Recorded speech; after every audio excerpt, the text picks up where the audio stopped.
இயேசுவில் அன்புமிக்க மாதா தொலைக்காட்சி நண்பர்களே, உங்கள் அனைவருக்கும் வணக்கம்.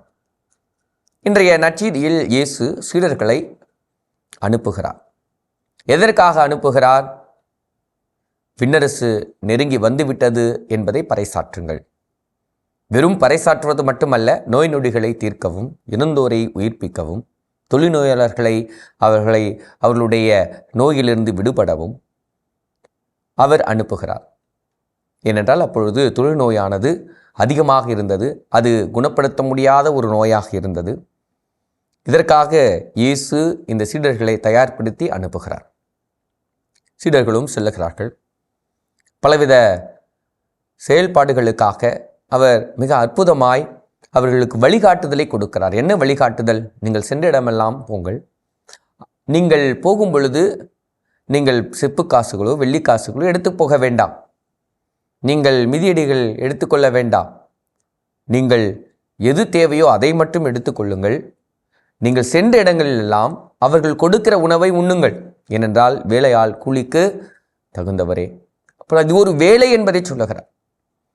பல நேரங்களில் பல இடங்களில் நான் பார்த்திருக்கிறேன்.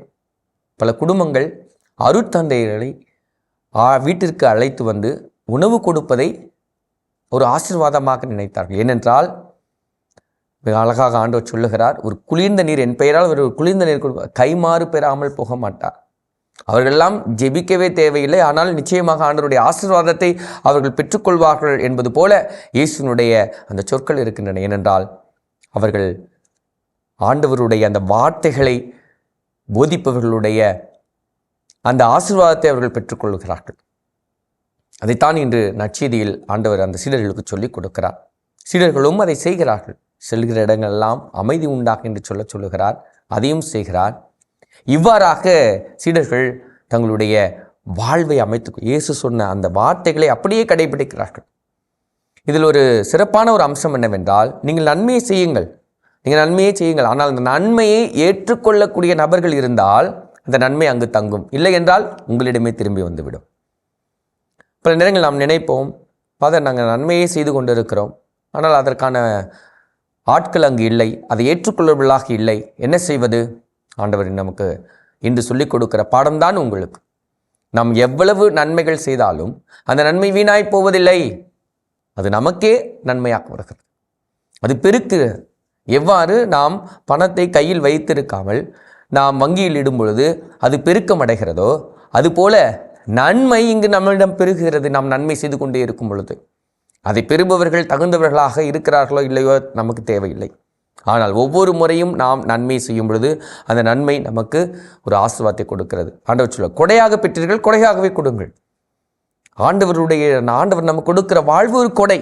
அந்த கொடையை பிறரோடு பகிர்ந்து கொள்ளும் பொழுது அது இரண்டாக மாறி. when you share it becomes doubled.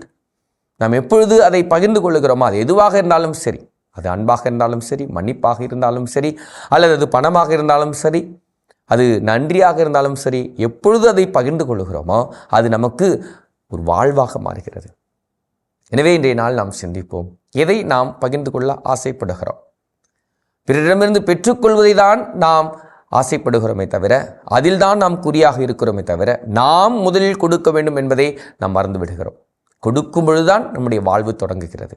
ஒரு நல்ல வாழ்வு எங்கு தொடங்குகிறது என்ற ஒரு கேள்வியை கேட்டோம் என்றால் மிக அழகாக சொல்லுகிறார்கள், நாம் ஒன்றை கொடுக்கும் பொழுதுதான் வாழ்வு தொடங்குகிறதை தவிர பெறும் பொழுது அல்ல.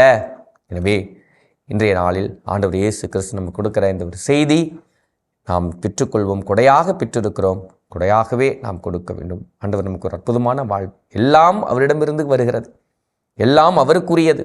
எனவே நான் என்கின்ற அல்லது என்னுடையது என்பதை தவிர்த்து பிறரோடு பகிர்ந்து கொள்ளக்கூடிய அந்த திறனை நாம் பெற்றுக்கொள்வோம். ஆண்டவர் நம்மையும் நம் குடும்பங்களையும் நிறைவாக ஆசீர்வதிப்பார். இயேசுவுக்கே புகழ், இயேசுவுக்கே நன்றி. மரியே வாழ்க.